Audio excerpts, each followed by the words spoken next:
Salut les players, on se retrouve pour une nouvelle vidéo. Le Real Madrid qui va pouvoir fêter, qui va pouvoir manger du foie gras tranquillement. Hein. Le Real qui s'impose au Bernabéu 4-2 face au FC Séville. Voilà, ça se termine bien dans la joie et la bonne humeur, Anderson. Bah écoute, pour reprendre comment dire, ta comparaison, hein, ton allégorie, je me suis régalé. Hein, je me suis régalé. D'ailleurs, j'ai sorti le maillot 2021-2022 qui nous rappelle cette fantastique saison de Karim Benzema où on a gagné le championnat, la Super Coupe d'Espagne et la Ligue des Champions parce que c'est ce Real Madrid que j'ai vu ce soir. Voilà, j'ai vu un Real Madrid des grands soirs. J'ai vu un Real Madrid qui a respecté le football. J'ai vu un Real Madrid qui avait envie de jouer, qui avait envie de me faire plaisir. J'ai vu un Real Madrid qui m'a donné un beau cadeau de fin d'année. Merci. Hein. Hier, j'étais en train de parler, la dernière fois, je parlais du fait que Femi, sur cette chaîne, de temps à autre, c'est dur pour lui et que pour moi aussi, c'était de temps à autre dur pour moi, pardon. Sauf que là, je suis désolé, j'ai pris mon plaisir. Hein. Ce soir, je me suis assis, j'ai pris mon plaisir. Merci. C'était un bon match à regarder. On va le débriefer tout de suite, Anderson. C'est parti, générique.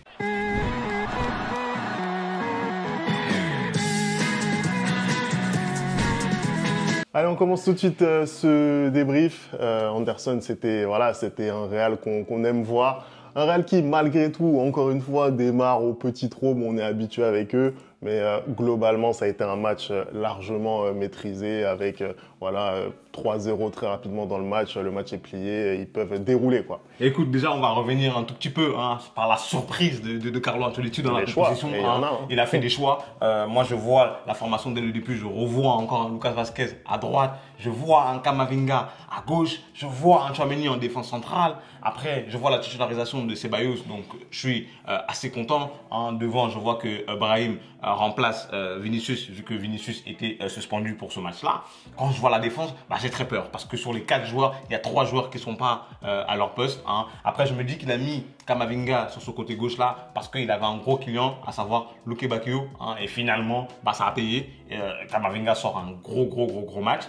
Mais bon, maintenant, ce que je vois de mon équipe dans cette première mi-temps, je suis désolé, c'est la meilleure prestation du Real Madrid depuis le début de la saison. Sur cette première mi-temps-là, c'est juste...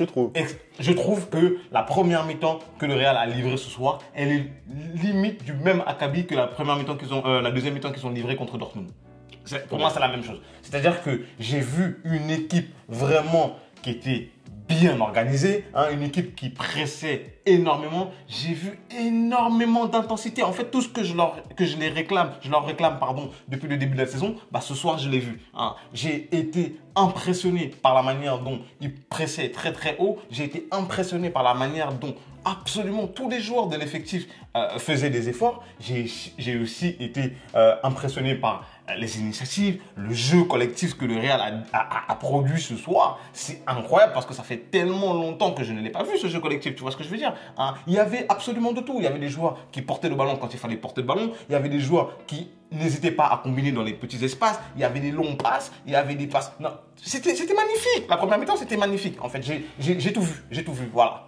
Non, honnêtement, c'est une bonne partie du Real Madrid. Et c'est vrai que cette première période, plus elle a avancé et plus on a senti le Real à l'aise. Au final, moi, ce que je pense, je vais pas minimiser la presta du Real, mais malgré tout, on voit que on assiste à 2 bangers, puisque les 2 premiers buts sont 2 bangers, et que en dehors de ça, au final, on ne voit pas un Real qui génère énormément. C'est un Real, tu l'as dit, qui est présent, qui déroule un petit peu son football face à une adversité aussi qui, moi, m'a déçu personnellement parce que j'ai trouvé qu'il n'y avait pas du tout de répondants. Et la preuve, c'est qu'ils en sont capables, Séville. Quand ils se sont retrouvés menés 3-0, c'est à ce moment-là qu'ils ont essayé un petit peu de sortir, oui. Tu vois ce que je veux dire. Après, il y a eu des circonstances quand même. Voilà, mais en tout cas...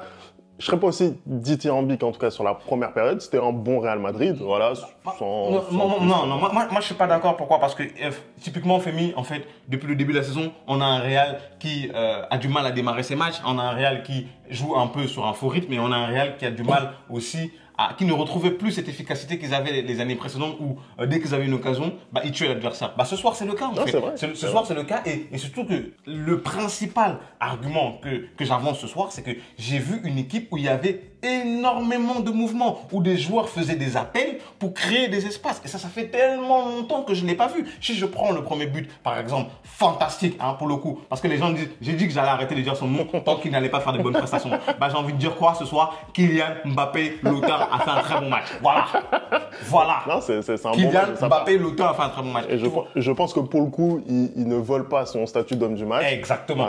Même si aujourd'hui c'est compliqué parce qu'il y a quand même 2-3 personnes qui le méritent. Il n'y a pas de tête qui sort du lot. Mais s'il l'a, ça ne me dérange pas. Donc du coup, je disais, si je prends par exemple ce premier but-là, où il y a une contre-attaque et Rodrigo lui donne le ballon, hein, l'appel de Camavinga permet aux défenseurs de le suivre. Le dédoublement côté droit de Lucas Vazquez permet aux défenseurs aussi de le suivre. Et Kylian a cette intelligence de jeu de s'arrêter. Parce que pour le coup, tu vois, il ne fait pas un appel juste pour faire un appel. Non, il s'arrête parce qu'il sait que les défenseurs sont justement en train de le suivre. Il a le coup d'œil et il ajuste parfaitement le gardien avec cette nouvelle frappe-là.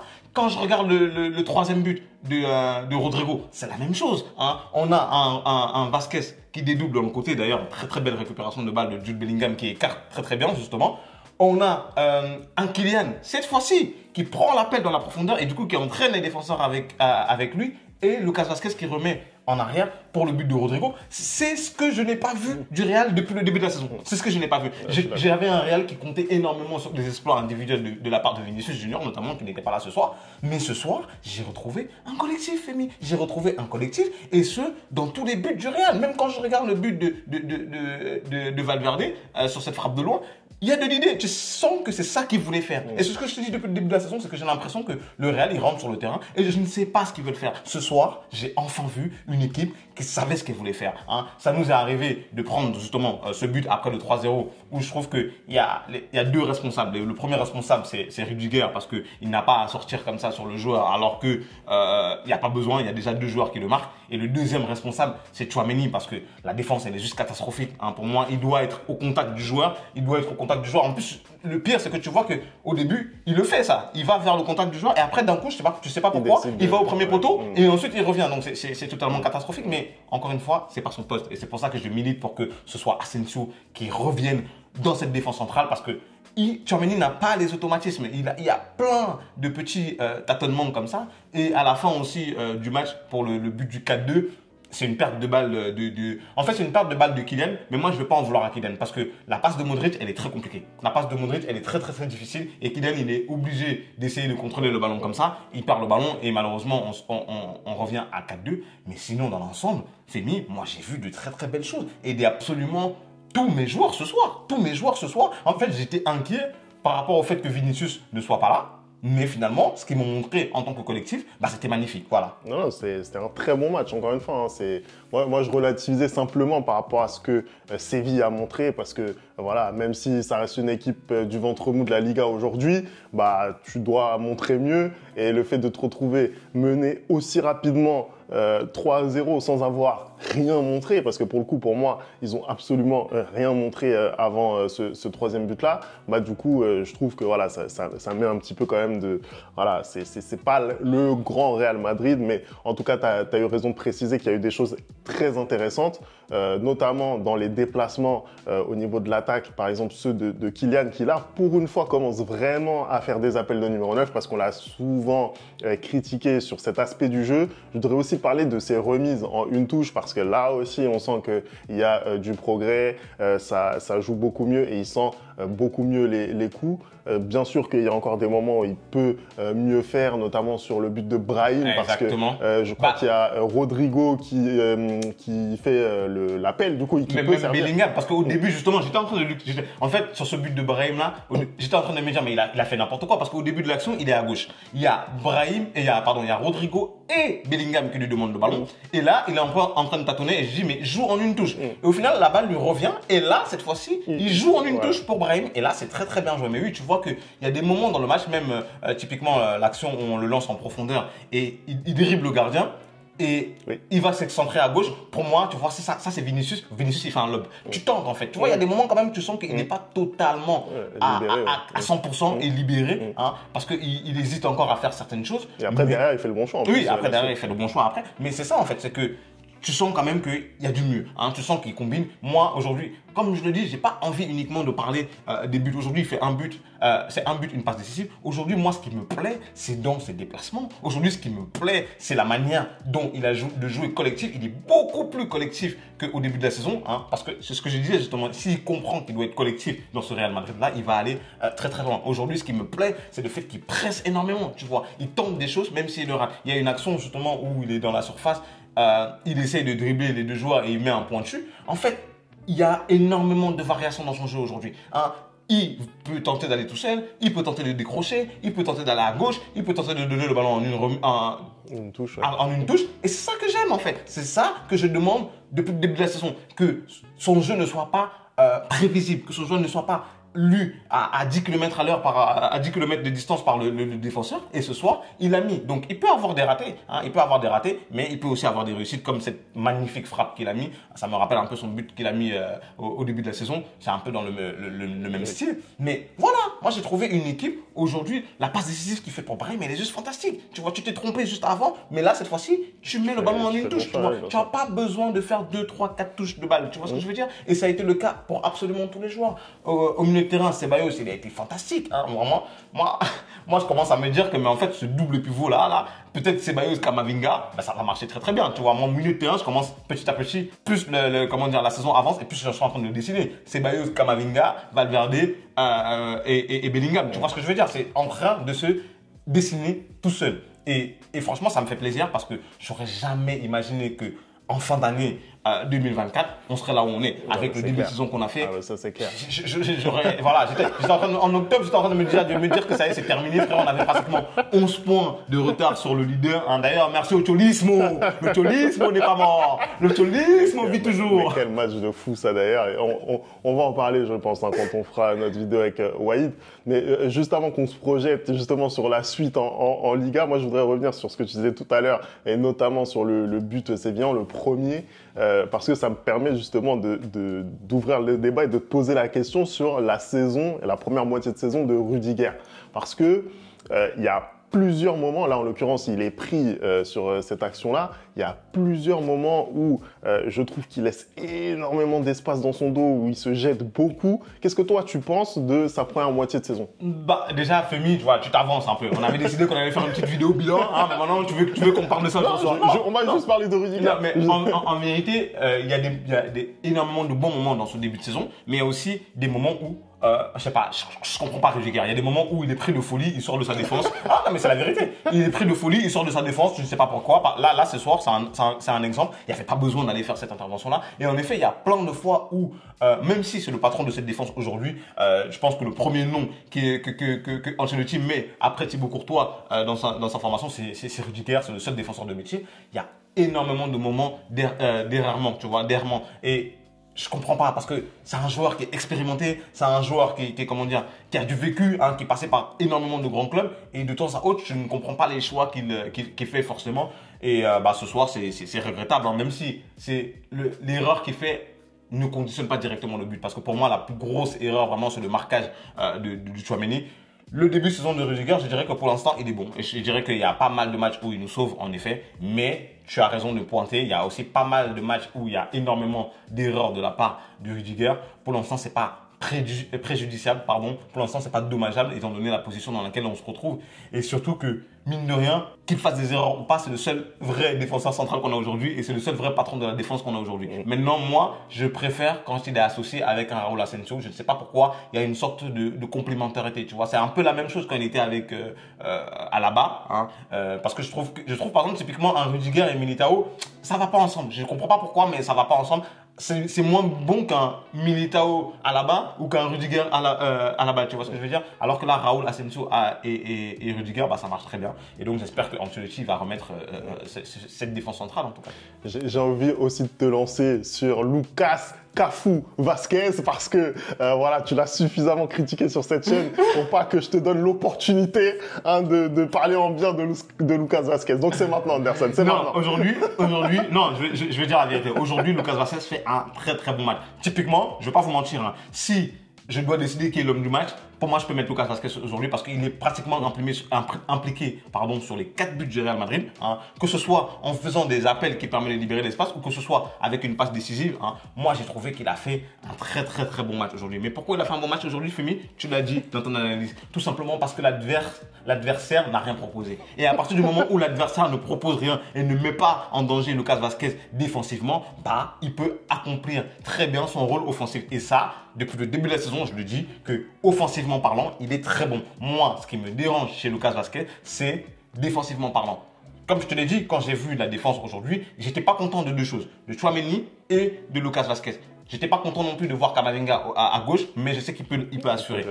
Donc, le fait que Lucas Vazquez livre une bonne prestation offensivement aujourd'hui, quand tu as une équipe de Séville qui n'attaque pas, quand tu as une équipe de Séville qui n'a absolument pas le ballon, c'est tout à fait normal parce que faut pas se mentir. Lucas Vazquez, c'est un enfant qui est fermé au club, qui est au Real Madrid depuis qu'il est petit. S'il joue au Real Madrid, c'est qu'il a le niveau de jouer au Real Madrid. Sauf qu'aujourd'hui, Lucas Vazquez, quand il est défenseur droit, ne joue pas à son poste. Hein. Son poste, c'est justement quand il est milieu droit. Et quand il le fait, ça, il est très bon. J'ai jamais dit le contraire. Donc, je ne peux pas, je dois donner les fleurs quand il faut donner ses fleurs. Je dois rendre à César ce qui appartient à César. Ce soir, Lucas Vazquez fait un excellent match. Exactement comme Valverde aussi, qui avait un peu du mal depuis quelques temps. Ce soir, il trouve de très bonnes passes. Il met un joli but, comme Ceballos, comme Bellingham encore une fois de plus, même s'il ne marque pas son but. Bellingham ce soir encore, c'est juste fantastique. Camavinga, n'en parlons même pas. Hein. Moi, franchement, absolument. Et Rodrigo à gauche, waouh. Rodrigo à gauche, en fait, quand Rodrigo il joue sur son poste, c'est juste magnifique. Tu vois, la malchance que Rodrigo il a, c'est que voilà, il y a Vinicius, il y a Mbappé et il est obligé d'aller à droite. Mais quand il joue à gauche, c'est juste incroyable. Donc aujourd'hui, il n'y a pas un joueur hormis Tchouaméni sur le but où je ne suis pas satisfait. Hein. Et Courtois aussi sur le deuxième but qui prend, je pense qu'il peut faire mieux. Hein. Surtout quand tu t'appelles Courtois, de prendre un but comme ça, angle fermé, ça fait un peu pitié. Mais sinon, je suis satisfait. Non, je suis satisfait de la dernière prestation, de la dernière impression que me donne dans cette fin d'année 2024. Voilà, ça me donne de l'espoir. Et là, ça va être une deuxième moitié de saison super excitante pour le Real Madrid qui va certainement se qualifier pour les barrages de la Ligue des Champions, qui aussi a une Liga très passionnante à jouer parce que là, notamment par rapport à ce qui s'est passé hier soir, ça devient vraiment intéressant. L'Atlético Madrid est leader de cette Liga avec 1 point d'avance sur le Real Madrid et qui l'eût cru, le FC Barcelone qui dominait tant ce début de saison, qui se retrouve seulement troisième après 19 matchs disputés. Écoute, il y a un dicton béninois qui dit la course des enfants c'est le matin. Donc le championnat a commencé là, ils étaient pressés. 7 matchs, 7 victoires. Ils ont cru que le championnat était fini. Ils ont cru que le championnat était fini. Non, le championnat n'est pas fini. On était là, Barça, Real. L'Atlético, ils sont venus, ils se sont faufilés, ils sont venus premiers. Diego Simeone, il a dit, il faudra compter sur nous. Il veut donner sa première Liga à Antoine Griezmann. J'espère que ça n'arrivera pas. Mais non, mais en vrai de vrai, en fait, on a juste eu un Barça qui a carburé pendant la première partie de cette saison-là.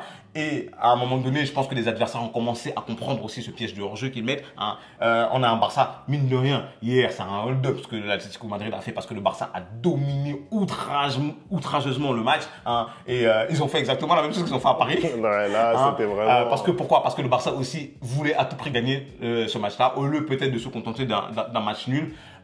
Mais en fait, cette année, on a vraiment une très belle Liga. On a un Barça qui a 2 jours était premier et qui se retrouve aujourd'hui, ce soir, 3e.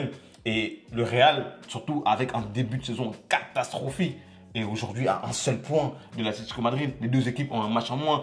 Typiquement, là, le Real va jouer le 2 janvier ou le 3 janvier contre Valence. Ils ont la possibilité d'être leader de cette Liga-là. Qui l'aurait cru, avec tout ce qui s'est passé depuis le début de la saison, toutes les blessures qui sont arrivées, le temps qu'on a mis à s'adapter aujourd'hui en Ligue des Champions. On va peut-être se qualifier. C'est pas encore fait parce que tu as quand même 2 adversaires à affronter avant de te qualifier pour les barrages. En tout cas, pour moi, la priorité cette année, ça doit être le championnat. Parce que la Ligue des Champions, je pense que ça va être compliqué. On a une équipe de Liverpool qui est juste fantastique. Mais franchement, tu m'avais dit qu'avec le début de saison qu'on fait, on serait aujourd'hui à cette position, mais je prends tout le temps. Tu vois, je prends tout le temps parce qu'au final, on a quand même notre destin en main pour moi. Bah, peut-être qu'on en a un petit peu trop fait sur le début de saison du Real Madrid, parce que moi j'ai toujours dit que comptablement ils étaient au rendez-vous. Ça, tu as raison. Bien sûr qu'il y a des soucis dans le jeu, on l'a tous vu, mais voilà, peut-être qu'on a un petit peu trop sous-estimé le début de saison du Real Madrid. C'est la passion, là, c'est la passion du supporter. Non, mais tu peux le dire, je vois que Femi il me vise. Il me vise, mais il veut pas dire les termes. Non, tu peux dire les termes. Il faut se le dire, il faut se le dire. Il n'y a pas de problème, on va se le dire. On va se le dire, t'en fais des caisses, voilà, je te le dis. Allez, merci d'avoir regardé cette vidéo. N'oublie pas les bonnes habitudes, @ le replay foot. Et on se retrouve très très vite, dès ce soir d'ailleurs, pour une nouvelle vidéo. Ciao!